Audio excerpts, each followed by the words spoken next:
I want to go to my friend Lieutenant Colonel Bob Maginnis. Colonel, a couple of interesting developments today juxtaposed to next week, if you'll indulge us. We already know that the president and the Israeli prime minister have committed themselves to making sure that Iran does not get a nuclear weapon.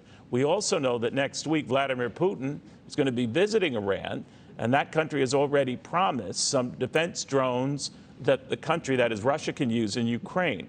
We're setting up for something that's going to get potentially ugly, aren't we? Yes, we are. I think Prime Minister Lapid, who made it very clear that Iran only understands one thing, not diplomacy, but force.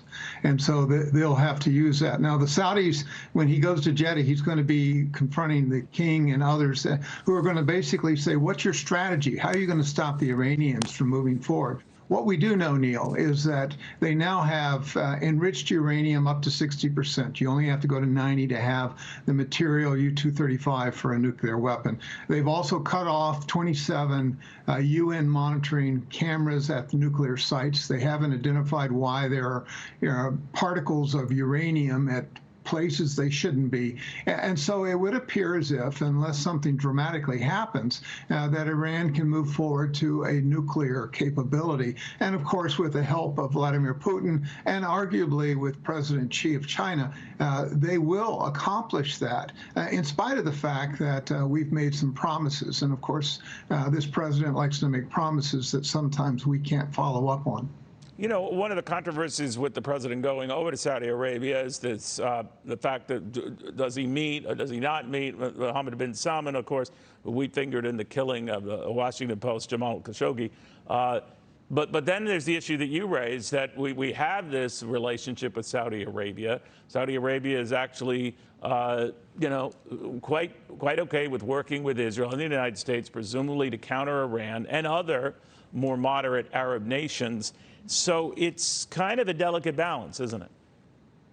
Well, it really is. Now, keep in mind, the Saudis have a capability, if they wanted, to buy nuclear weapons. They have deep, hardened facilities, ballistic missiles. The Chinese sold them, but so do the Iranians. And if we wanted to remove any prospect that Iran would move forward, you'd have to attack it. The Israelis aren't going to likely do that. And unfortunately, only the United States could accomplish that mission, and for a variety of reasons, which, of course, involves the price of oil around the world. We don't want to send the economy into depression, that we're unlikely to do that as well. So the Ayatollah in Tehran understands all these issues, as does Putin, as does Xi. And so I suspect that diplomacy will continue. And like the talks failed last month on JCPOA, I don't expect that we're going to find any near-term solution. You know, the tension will continue. The Saudis don't trust us because of this. We don't have a good strategy, and the quagmire will continue for years to come. You know, I've talked to a number of Israeli officials, Colonel, including the former mayor of Shiloh, Israel, pretty much of a hawk, part of the old conservative government, who just was saying, if we don't come to a firm commitment to counter Iran and its nuclear threat, he was all but saying Israel will on its own. Now, I don't know whether that telegraphed an Israel attack, as it did, you know, against the Iraqis back in 1980, to take out their nuclear capability. But could you see that happening?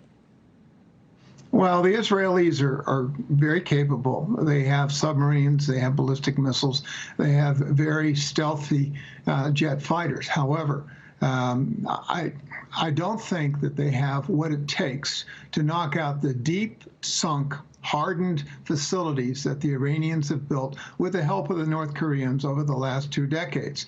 That's unlikely. Now, if they do attack, then we're going to be drawn in, so will the Saudis, and so we're going to have a mess in the Middle East that is going to have major ramifications for our economies around the world. So that's something Mr. Biden is trying to avoid. I think King Salman, he's started negotiations with the Iranians because of that.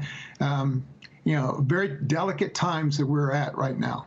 To put it mildly, you got it right as the author of Alliance of Evil, because it's a growing alliance, to put it mildly. Colonel Bob Maginnis, great seeing you again, my friend. Thank you very much. Hi, everyone. I'm Brian Kilmeade. I want you to do me a favor. I want you to click to subscribe to the Fox News YouTube page. This is the only way that I know for sure that you're not going to miss any great commentary, any great news bites, any great interviews coming your way on Fox. You can get it all here on YouTube. So subscribe right now.